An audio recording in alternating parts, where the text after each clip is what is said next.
What's up, family? This is your man, not your boy. Go black to Africa, or should I say Malaysia? What a long trip, y'all. I'm telling you all, boy, me and my wife, we have finally made it over here to Malaysia. And we are excited to get out and about and check out some of these countries over here on the Asiatic side. You know, Thailand, Vietnam, Singapore, Malaysia, uh, these various countries that I want to try to dip into, finding out where the African lost tribes are. Many people don't know the story that has been told. That many of us don't even know of how we are everywhere, and many are indigenous to many of the nations or many of the countries or continents, but very few know really that they exist. Here in Malaysia, they have a tribe that is called the Batik tribe, Batek. And I'm going to try to find my way out there they're about 5 hours away from where I am currently. But I want to try to find my way out there so we can see brothers and sisters that are been here for Lord knows how long. But according to the ancient writings and the scriptures, or if you want to say the scrolls, many have been here since, hundreds, thousands of years. But yet there is a very important part when it comes to knowing that even many have been scattered. Peace and blessings to each and every one of y'all who are coming in. I hope that your day is about as blessed as mine has been. Made it here safely. Thank you to you all's prayers, and thank you to the Most High for getting us into our destination here safe and sound.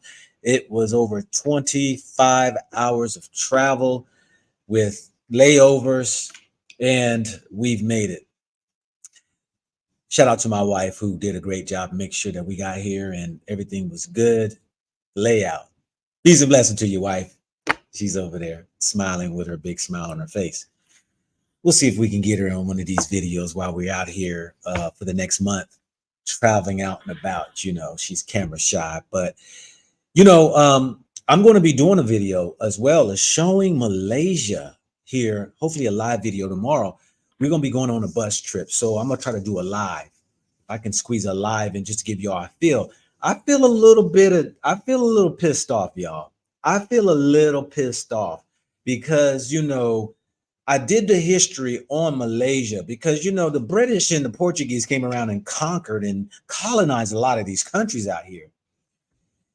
And I'm thinking like, how does these countries get advanced? And Africa looks in despair in many of these countries. But I know, and very few of y'all know, that really the truth of the matter. And so when I was looking up, and I'm going to share some of my screen with you all, and I'm going to share some pictures of coming into where we are right now, into Kuala Lumpur, the capital city. I'm thinking that we came in, and my wife was able to capture some pictures and stuff.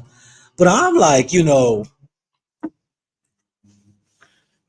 man, let me do some research on this right here because, man, how is it that I've been around the world and Africa, I know, but I've got to say this, Africa, we got to do a better job.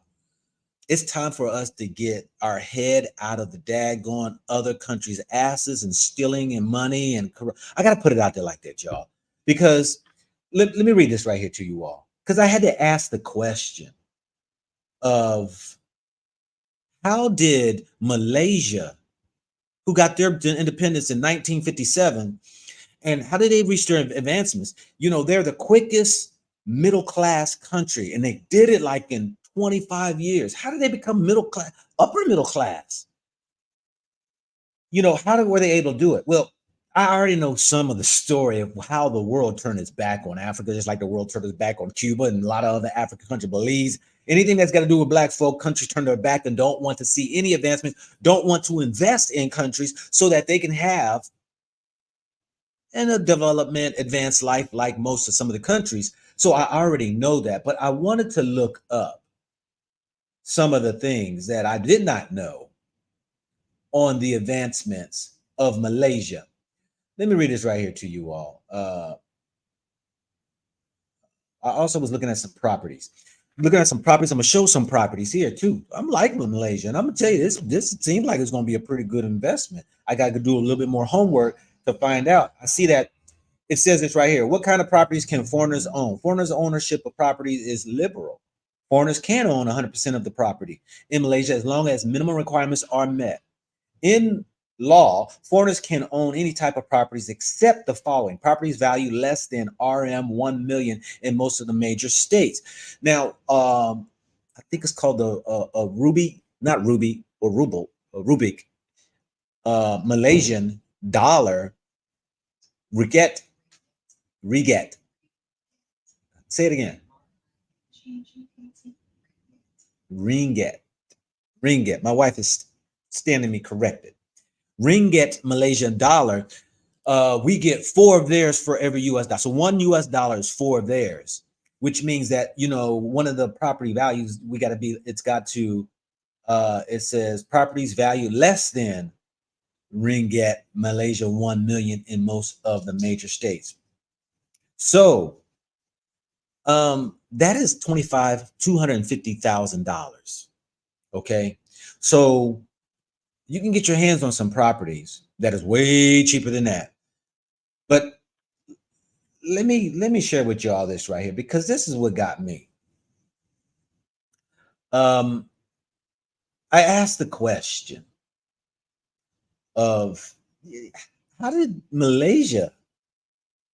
I mean, we coming in and we're looking, and I'm like in awe, like, God, dog, look at the cities. Look at this city of the capital. How did they become so advanced and developed? Well, we do know that their brothers that are surrounding them in other countries who have an invested interest can come in and build, which creates jobs, which give people opportunities with bringing other major classes. But why is it I cannot find what? Hold on a second. Let me see here. 1 second. Because I want to put in here, how did Malaysia? I can't find where I had it. I've lost my place. Malaysia become, develop, and advanced. I want to give you all this right here because we're going to see how the system kind of works.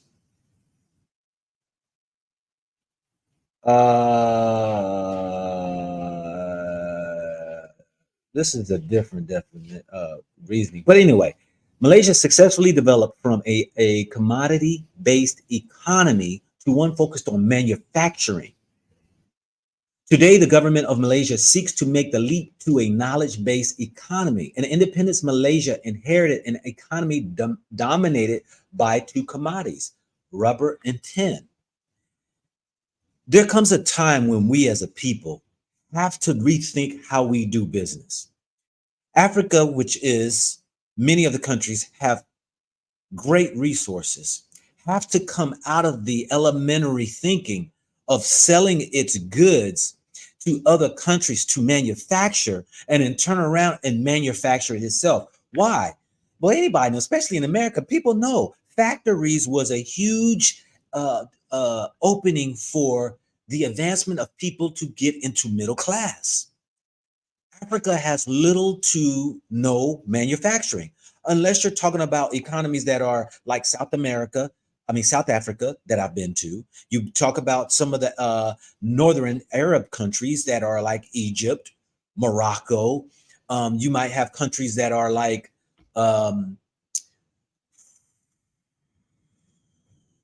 I've been to 33 African countries, and very few have manufacturing. This is the problem that we are finding, that why Africa is so undeveloped. But what Malaysia did was its 2 commodities, which is rubber and tin, they found it was not doing themselves any good by just selling the product to other nations. That would keep you poor. This is why many of our people are poor, because when you talk about, okay, I'm going to be selling myself as a worker bee, meaning that you might be a commodity to another company, and the company is going to pay you for your goods and services, if you will. Your goods is your skills. Your service is what you lend them. And so then if they say, well, okay, all right, we're going to pay you for that, well, they can pay you chump change, because just like rubber and tin could not get Malaysia out of poverty, what they found was like, well, let's create the manufacturer to process the rubber and tin instead of sending it to these countries who turn around, sell it back to us at an expensive rate that we cannot afford, and our people still remain poor. This is the problem of Africa, because Africa leaders are too ignorant to understand we can make a better society for our people if we just manufacture our goods, our gold, our cobalt, our diamonds, our cocoa, our food, our everything that we take out of the ground, we can manufacture it. You can't tell me you can't do business with other countries to build manufacturers. When you create these manufacturing companies. So let's get into this right here. Let me share my screen, because it's an eye opener when you see development. When I go around Africa, the tallest building in Africa. Now I know black folk don't like heights, but God doggone it. I mean, we know Europeans, they love high places, okay? We know they were in the mountains. We know they love to be in the sky high. We know that. But there is a reason why you build high instead of outwardly, because you can get more bang for your buck when you build upwardly than when you build out. You can take up less land and build upwardly and get more in. If anybody knows anything about real estate, that's how you do real estate. In Africa, I'm gonna use Ghana for instance. The tallest building in Ghana, I think, is probably 7 or 8 stories high, and they have it to where you can't build higher than that in Ghana. You can't build higher than, I think, them newer apartments may be maybe 10, 12 stories, maybe, I think. But I think down in the government areas, downtown, I think it's like 8 stories. There is a cap on how high you can build. Now, I'm seeing more apartment buildings getting higher and higher in Africa, in Ghana rather. But this is what I was told. But let me show y'all a little bit of Malaysia. It's a bittersweet thing to me, you all, because I'm down for African continent and the advancement and the development. But if we can't get our youth, and I'm sharing these videos so that other Africans can see this, so the youth can see this, so they can see how the rest of the world is, because Africa is really in its infant stages of understanding how the rest of the world is operating and advancing. And if our youth don't understand the fact that we gotta get manufacturing in, we gotta build an economy to where we can get our people better pay, bigger bang for the buck. Because how it stands now in Africa, you have some European countries come in, but the African governments are not putting a wage for their people to be paid the amount that they deserve in order to establish a middle class. To establish a middle class means then that, like here, you got every major high-end store here all over the place. You got the Gucci, you got the Louis, you got the Balenciaga, Jinga, whatever. I can never say that word. You got all of these daggone companies that are here. Why is it here and you can't find it there in Africa? Because you have nobody who can afford it. What good is it to bring? Companies are not coming in if people just cannot afford it. But how do you then build a middle class? You build a middle class by manufacturing. That's the only way you can establish a middle class. They don't understand that. Let's get there. Let me show you this right here.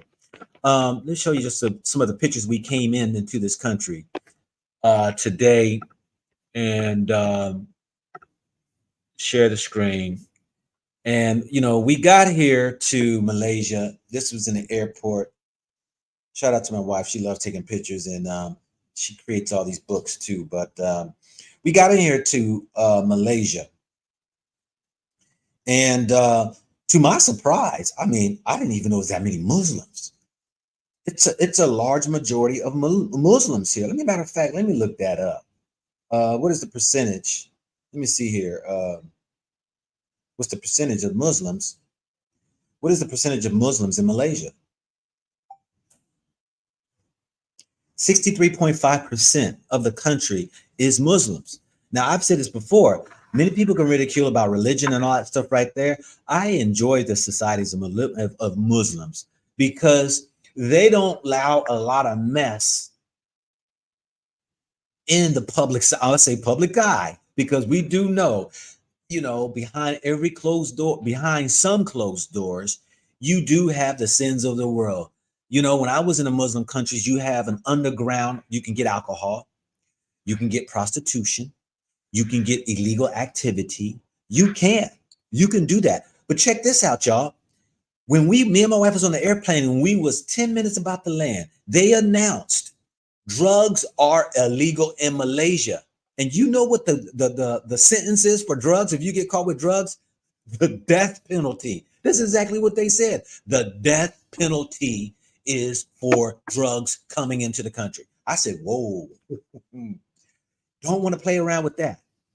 But let's continue. This right here was just interested into Malaysia. This is a Malaysia flag, I guess, if you will. It's got the not the United States. It's got the stripes, the white and red stripes. But I think theirs is Malaysia flag is all red, babe. Is it? It's all red. Is their flag not all red, but it's with the stripes? Is it with the stripes? Yeah, there's a picture. So that right there is the Malaysia flag. We got into this is right here entering to Kuala, Lumpur.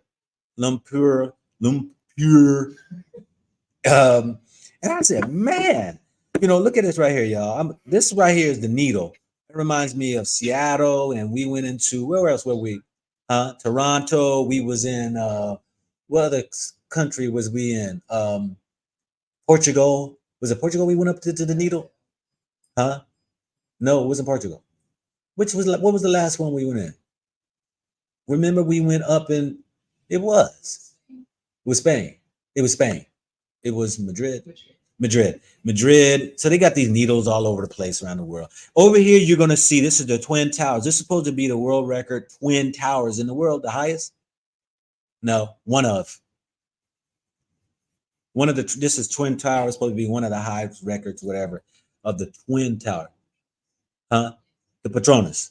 Okay. My wife is over there whispering to me, y'all. I don't pay attention to most of this tourist stuff. You know, I'm always trying to get in to find out where we are and get a little history on, you know, some property and some investments, so you all and I can all advance and try to build a portfolio and all that right there. But anyway, you know, some plaza stuff and all that right there coming into the city. Just giving you all just a feel of, you know, just how it looks out here. But I was like, you know, beautiful parks, greenery sections, center sections in the area, night view of the twin towers, but just a couple of pictures and stuff like that. But I want to bring you all. But let me also add here.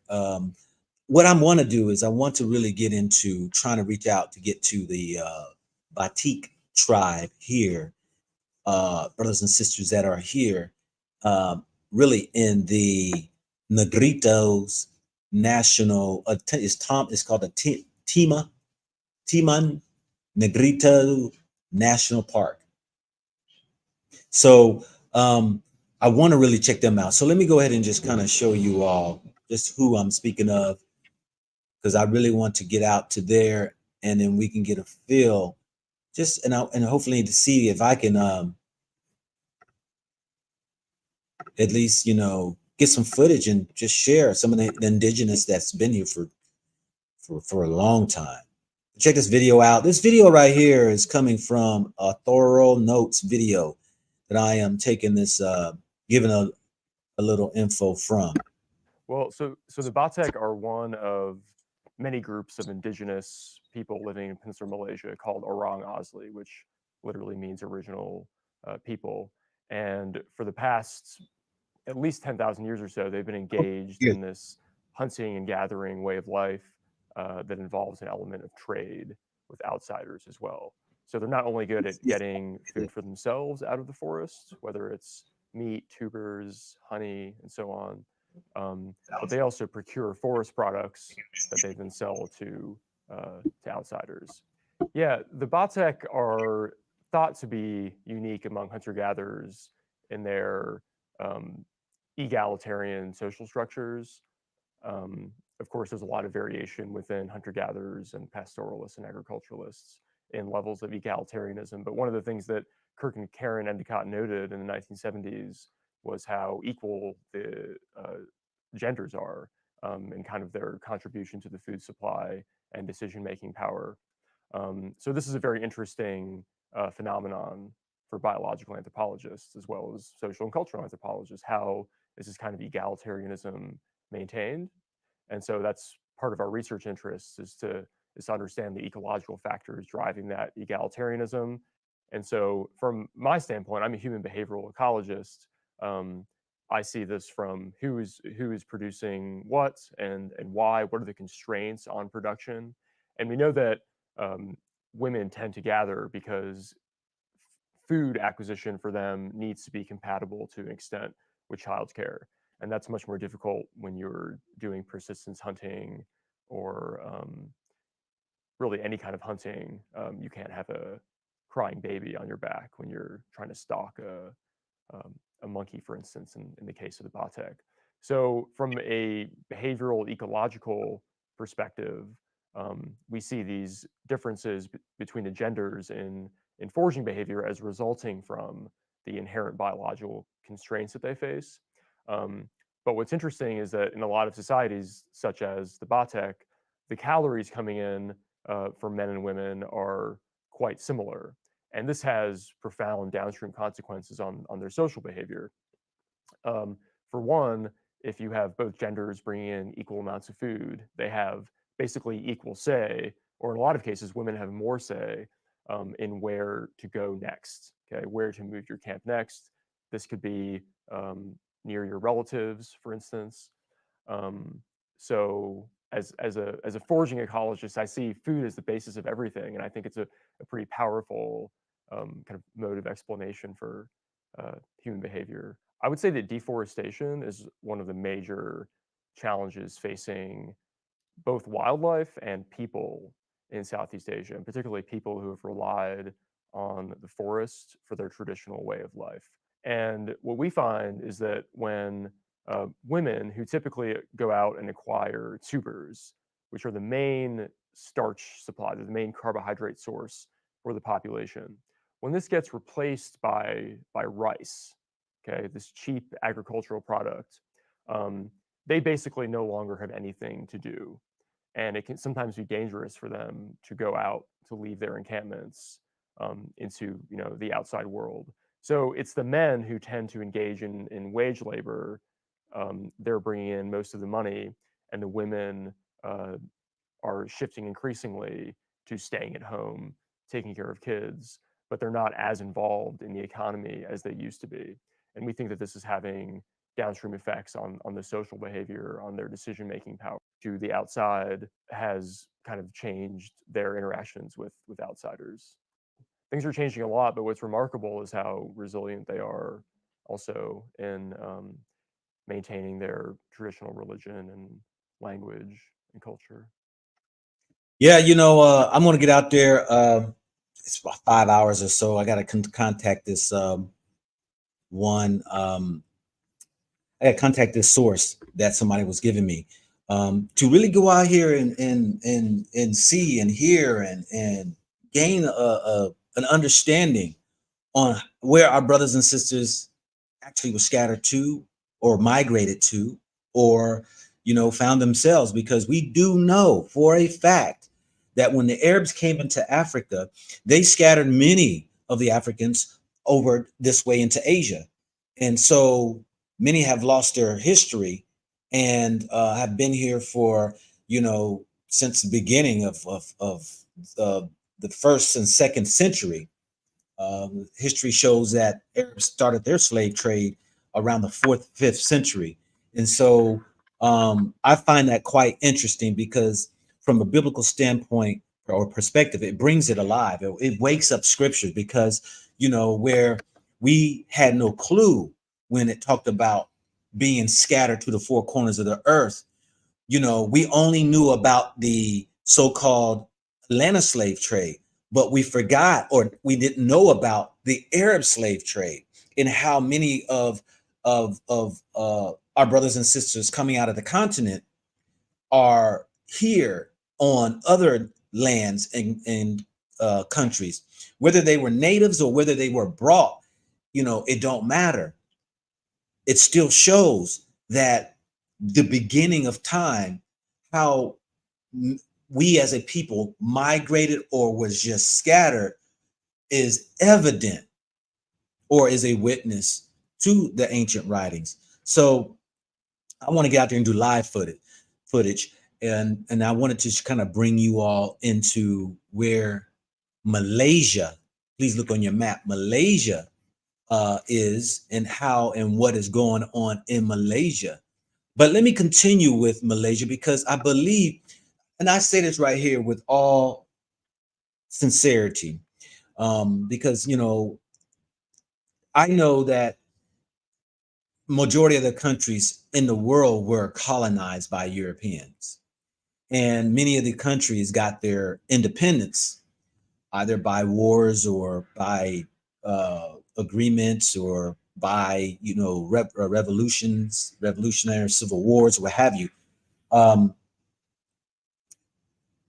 they've taken off, and yet Africa has yet to even reach heights of where it's capable of reaching. And it's evident to me how much of the world does not play a partnership with Africa, and how Africa lingers behind because of various reasons, for various reasons why it do, lag behind. We do know that in the past of its colonizations and enslavements and all these things, by whether you want to say the Arabs or whether you want to say the Europeans, and whether you want to say modern day colonizations of crippling different countries by whether it's willful loans that are meant to really destabilize economies, or whether it is sanctions by other nations and countries for not adhering to other countries' views and ways, that it has crippled. But I'm saying that 2024, we have to now take in our own hands, in our own right, our own interest in development for Africa, for our own house. I mean, let's put it at a smaller scale. Let's put it at a scale where we can even we can find excuse why we as a people, our individuals, our own life, we can find the excuses that because of a system that we might live in has held us back. But really, who's really holding us back? We really have to look at ourselves. We really have to see that sometimes we play a huger part of keeping ourselves from advancing, because we're continuously pointing fingers or blaming others for the detriments that they have done to us.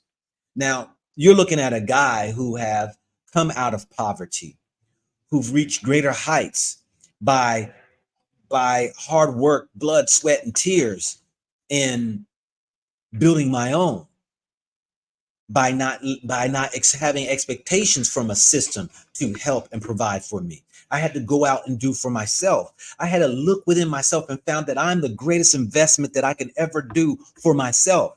I don't have to wait around for aid. I don't have to look around for reparations. I don't have to wait for somebody to come along and give me jobs. I don't have to do any of that. Back then, when I was in my late 20s, there was something that woke up in me, and I sprung forward, and I had to do for self. This is what African can do for self.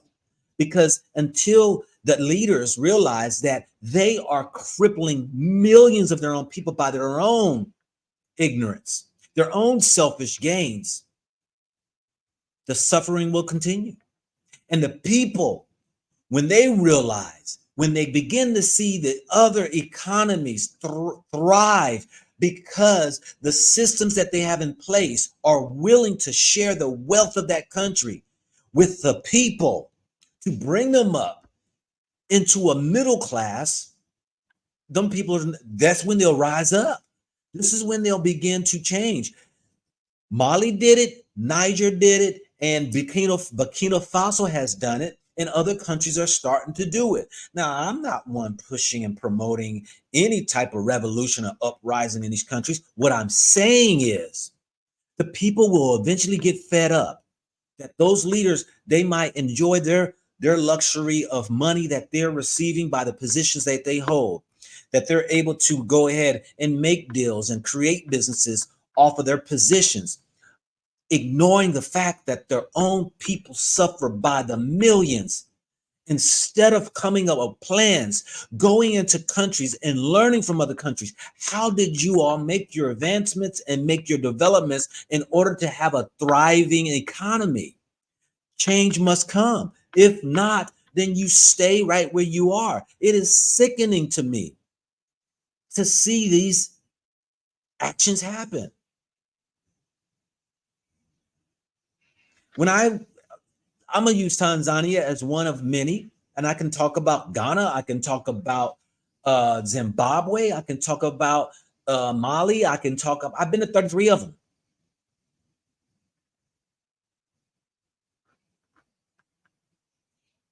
It comes a time when a man needs to have some integrity and have some, and I say I'm gonna start with Tanzania. I'm gonna do a video because this is gonna be the example of how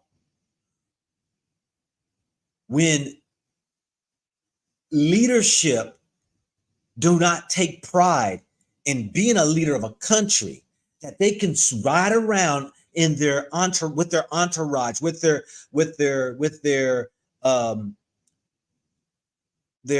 caravan.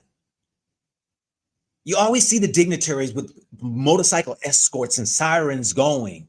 You know, Africans love the limelight of being in these positions, but they have a blind eye to what goes on around them. Have little to no care. I can't speak for all leaders, but I'm saying, how do you take claim to be a leader of a country when you see the suffrage, when you're going to and from your hometown to your office to your big house, when you got to travel over dilapidated roads? I'm gonna do a video there. Peace and blessings to Mama Samia, who is the president of Tanzania. She's from Zanzibar, the island. And this is what they do. And she might not know because she's busy doing other things. Well, she gotta know. Her hometown's in Zanzibar. And every time she comes, they fill in all these potholes with dirt. As soon as it rains, expect that it will tear the axle off your car. But then she goes around and she promotes Tanzania and Zanzibar to the world as, you know, the place to come for tourism. But then the tourists and those people, the locals and stuff, have to suffer with getting your cars tore up, and you got to go cautiously through potholes and obstacles that just, and it's like, can you not take time out to say, let me beautify, better my country while I'm in office? Now, I know I speak very little of what I know as being a leader of a country, but I do know if I was a leader of a country, you know, I know point blank, the first business of a country is always the infrastructure. Infrastructure is needed when you got to bring in manufacturing and distribution. You need roadways for trucks and people and transportation to be able to navigate through and from the ports and to other places, to be able to build a country, to have that to rid your country of antiquated electricity. I know I'm venting, but when I'm seeing other countries who freaking have done it, I told my wife today, I said, babe, in America, and I'm gonna say it, y'all, sometimes we gotta get hit below the belt. I know if all the white people left America and left black people, I'm gonna keep it real. How long will it take before it falls apart and it's nothing but all hood? How long does it take? Because when I see that, people say, oh, well, it's a system in place that has created ghettos and projects and all these things here. Look, no. Because you're poor don't mean that you have to have crime-ridden, infested neighborhoods. Trash all over the place. No. You can be poor, but have a clean, respectable neighborhood. You can be poor and still have a sense of righteousness, moral values, work ethics, love and kindness towards one another. Systems don't do that. It's your own people who do that. When we talk about chocolate city of Atlanta or Washington, D.C., Baltimore, we talk about black chocolate cities and we see what we do and how we leave our cities. I cringe when it comes to us, when we are in charge of our own cities, how we leave it in shambles. But when we have to go work for the others, it's amazing how when I see the African brothers and sisters work for the foreigners, they keep their place clean and spotless, but can throw trash in their own villages.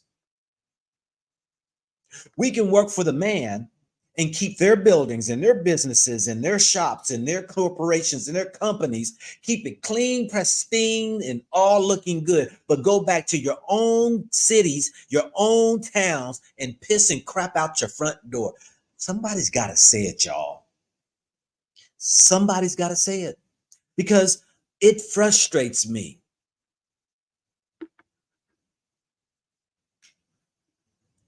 It frustrates me that we have a disdain for ourselves first. We have no care in the world. You know what? It's great when I can travel around. When you go into other countries and get red carpet treatment, because they want to leave a lasting impression that you come into our country, we want you to come back. Do you know why? Because it's money we need. We are living off of this.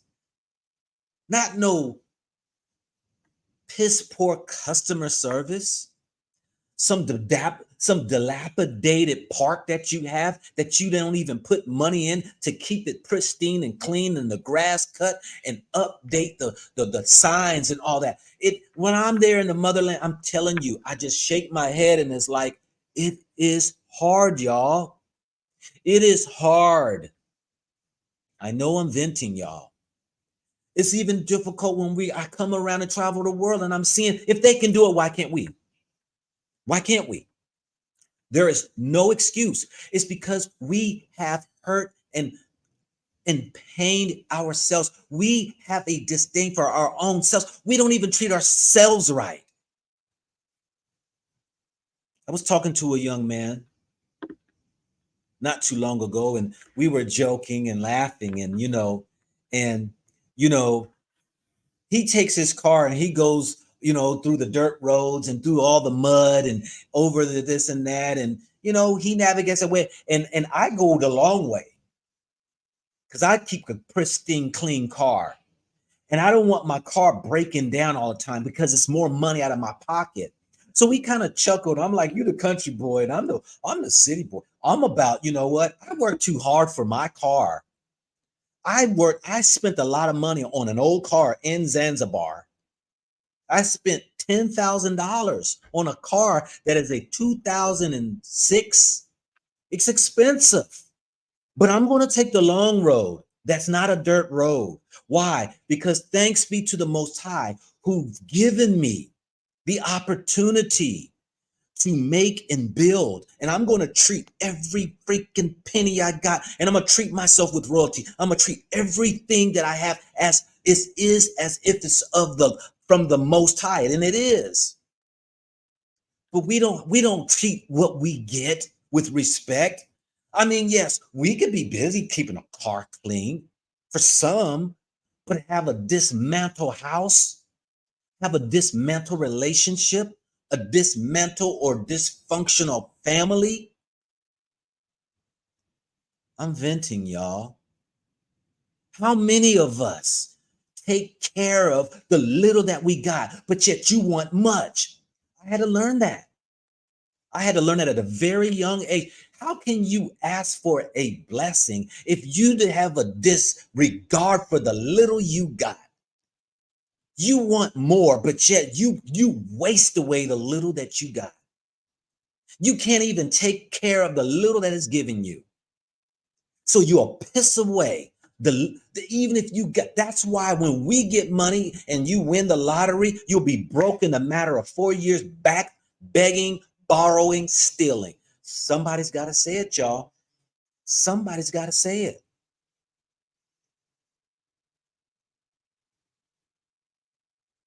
But then you got the people who get on my back. Oh, go black. See, he has retirement and he's got this business and he had a silver spoon in his mouth and a bull crap.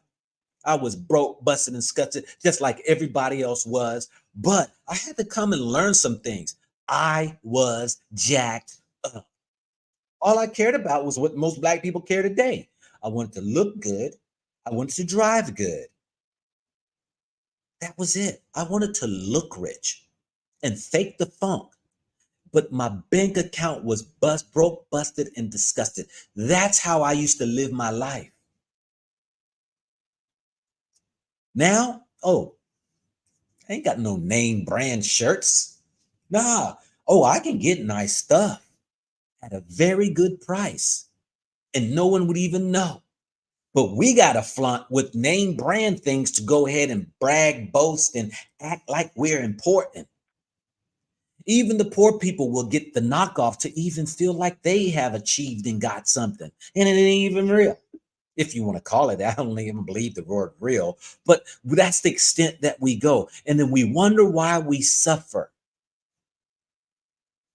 Because we're so busy trying to impress others instead of impressing ourselves. Impressing. What does that mean? In order to impress, you must be able to squeeze yourself to limits.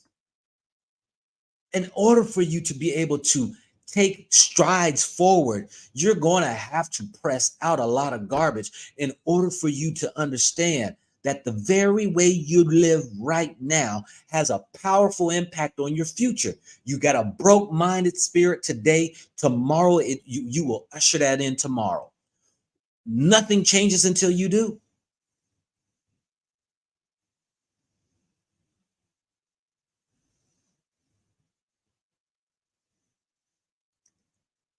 For y'all young folks, I'm going to tell y'all, stop following broke-spirited people. Broke-spirited people is whom keeps you trapped into you believing you have achieved.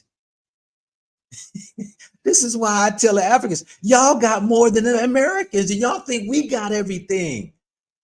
Oh, how? How do we have everything? Look, you got a brick house that you built. You took 10 years probably to do it.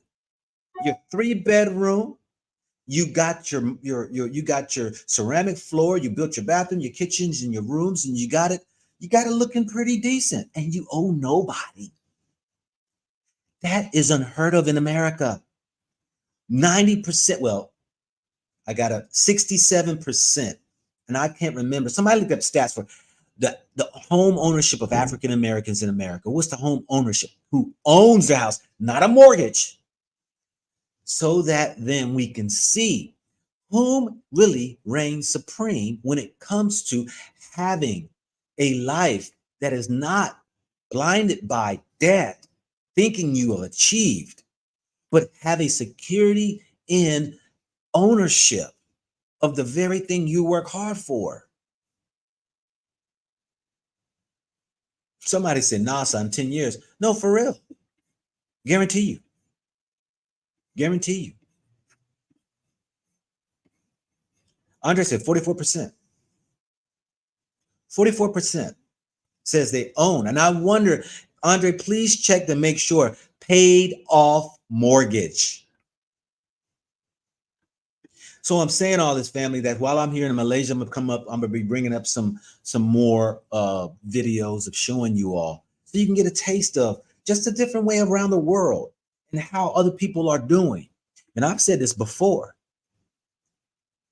If you find a place that can bring you liberty and freedom to live this life goes by fast, so that you can live a life of freedom and liberty beyond than what you are receiving from whatever country you're in.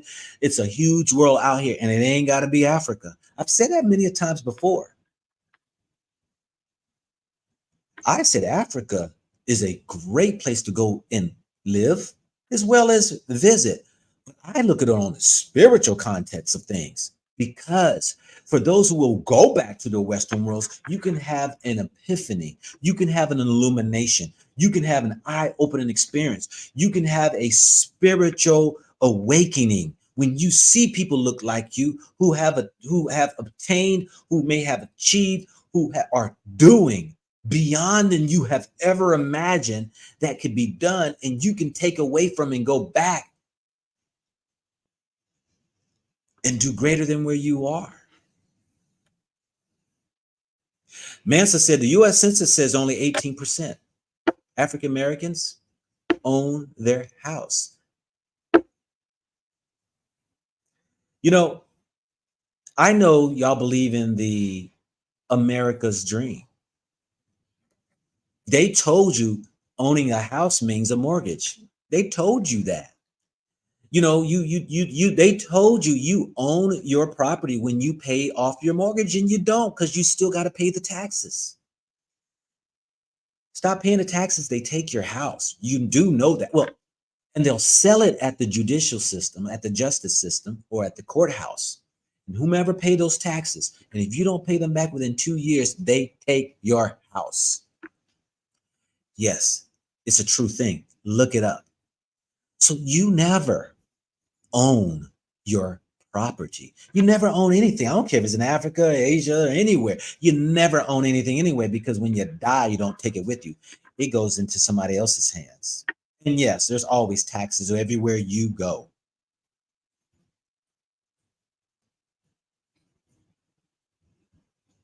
So look, Love Rain Thunder said, you're never safe with houses. Well, it depends on what you're talking about, safe. We do know this right here. The number two thing most people desire, besides food, is shelter. Go back to Malaysia. I said it jokingly to a few people. I said, I get over here and like Malaysia, I might be up here talking about go back to Malaysia, Singapore, Vietnam, what other places we're going? Thailand. Yes. There's huge Black expat repat communities in these countries. I just reached out to a sister who gave me her son's number here in Malaysia. Hopefully he'll reach out to me, because my thing is this right here.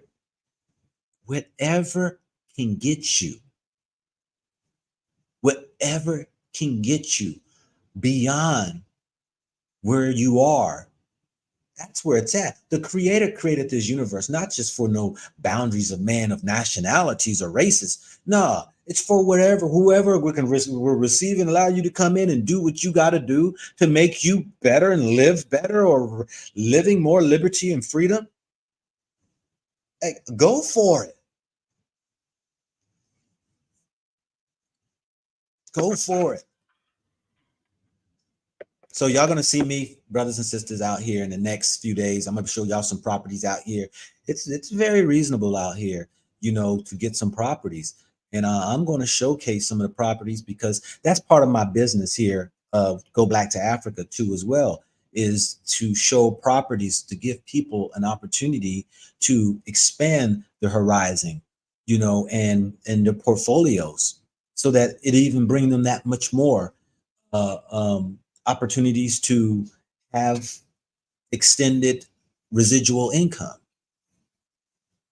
So with that, family, this is Malaysia, and I'm going to continue on showing you some things. Please look out for me. Hopefully I can get out. I can get out here to the indigenous people here, the Bantik people, or the Batik. Was it the Batik? Batik brothers and sisters, the indigenous. I showed y'all that video. Go check it out. If you haven't, rewind back this video, check it out. Also, too, you know, those who are interested and want to do the insightful spiritual journey of Tanzania, please reach out to me by go to Black to Africa at gmail.com, and let me know that you're interested in going on the adventure. This is a spiritual awakening adventure. This is not no tour going to watch and look at buildings and mountain range. This is explored inwardly as well as outwardly. I'm believing it will be a healing for many, to cut off the fat of one's mind and spirit so you can be able to navigate more freely. So in saying that, check out that right there. For those who want consultations of traveling, whether you want to talk about business, whether you want to talk about property, whether you want to talk about life, whether you want to talk about whatever. I do consultations, y'all. My time is very limited. I used to do it for free all the time, but my time is limited and my time is worth money.